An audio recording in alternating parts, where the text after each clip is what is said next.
এক সপ্তাহ আগে জুমার নামাজের আগে বাংলাদেশের বিপ্লবী সৈনিক সন্তান উসমান হাদি এক সন্ত্রাসীর হাতে গুলিবিদ্ধ হয়েছিল। কথা বলেন ঠিক কিনা? আর আজ এক সপ্তাহ পরে আরেক জুমার দিন রাত্রে উসমান হাদি এই দুনিয়ার মায়া ত্যাগ করিয়া শাহাদাত বরণ করেছেন। বলেন না আল্লাহু আকবার? আরো জোরে বলেন আল্লাহু আকবার। এই যুবক ভাইয়েরা,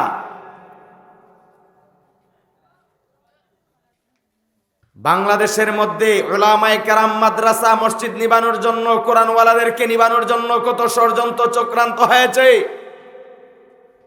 এই ষড়যন্ত্র চক্রান্তের মধ্যে আমাদের মতো উলামায়ে কেরাম মাদ্রাসার হুজুর মুহতামিমরা এইদের সৈনিক ছিল কি ছিল না?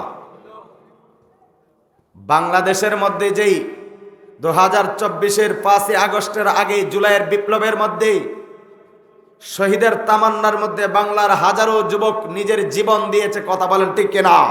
আরো জোরে বলেন কথা ঠিক কিনা? এই মুসলমান, আপনারা মৌলভীবাজারের মুসলমান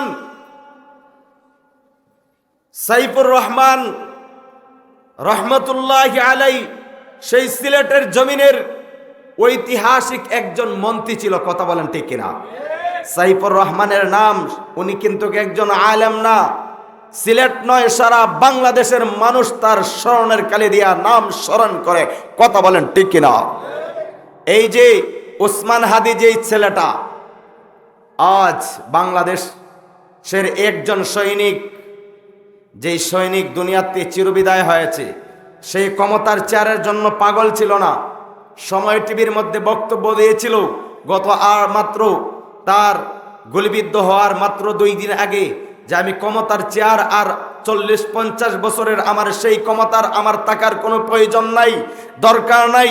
আমি মায়ের গর্ভের মধ্যে থেকে আমি সেই দুনিয়ার মধ্যে আসছি শুধুই মাত্র জনগণ মানুষের দোয়া এবং ভালোবাসা নেওয়ার জন্য। আমার মহান রব, আমার মালিকের কাছে যেন আমি একমাত্র প্রিয় হতাম পারি, মানুষের দিলের মধ্যে যেন প্রিয় জায়গা করে নিতে পারি, সেই তামান্নার জন্য শাহাদাতের মৃত্যু যেন আমি উসমান হাদির হয়ে যায়। কথা বলেন ঠিক না? সেই উসমান হাদি আমাদের মাঝেই এই তো মাত্র 2 ঘন্টা আগে দেখলাম বয়ান, এখন শুরু করলাম দীর্ঘ রাত, দেখলাম যে উসমান হাদি আর দুনিয়ার মধ্যে জীবিত নাই। সারা বাংলাদেশ তুলপার হইতেছে। একটা মাথার বেইনের এত দাম, স্বর্ণ মণিমুক্তা দিয়ে একটা মাথার বেইন কিনা যায়? কিনা যায়? জমিন কিনা যায় টাকা দিলে, চেক দিলে, স্বর্ণ বিভিন্ন কাতিরানা জমিন দিয়া জমিন আদান প্রদান করা হয়। একটা মানুষের জেহেন, একটা বেইন যেই আল্লাহ তাআলা এত দামি করে দিয়েছে, এত বড় দামি একটা নিয়ামত দিয়েছে, টাকা দিয়া কিনা নেওয়া যায়? দেশের কত বড় একটা সৈনিক ছিল উসমান হাদি। আল্লাহ তাআলা যেন উনার জন্য, আমি একটা আলোচনায় দোয়া করেছিলাম গত জুমায় যেদিন গুলিবিদ্ধ হয়েছে কুমিল্লার মাহফিলের, এই দোয়াটা প্রচুর পরিমাণের ভাইরাল হয়েছে আলহামদুলিল্লাহ। যে দোয়া মানুষের এত ভালোবাসা পেয়েছি। আর আরেক জুমার রাত্রে আজ উসমান হাদি আমাদের কাছ থেকে বিদায় নেয়।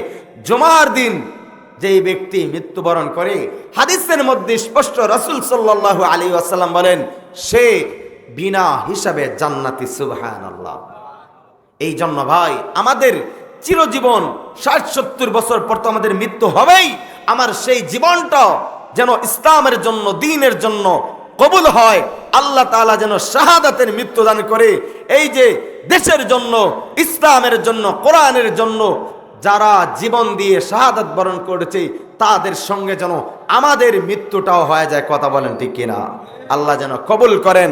এই দেশের মধ্যে যারাই শহীদ হয়েছে, শহীদের তামান্নার রক্ত ব্যথা যায় না। এই বাংলার জমিনের মধ্যে একটাই কথা বলে আমার আলোচনার দিকে চলে যাব।